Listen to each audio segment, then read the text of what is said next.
everyone, I'm Jess from Decoist, and today I'm going to show you how to make these floating patina wall planters using tins from the dollar store. We all have these leftover cookie tins laying around the house, so let's pull them out and put them to use. Start by marking out a line on the tin lid just under the halfway part. Use your metal cutters to cut across.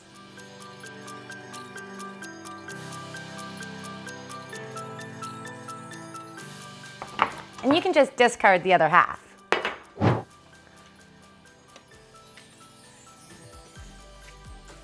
Press this down firmly over the bottom of the tin. Once it's dry, use a nail file and quickly buff out the edges.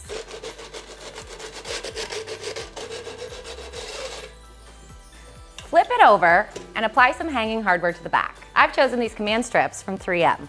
Simply peel the back off and stick it horizontally across the back. Once that's in place, it's time to paint.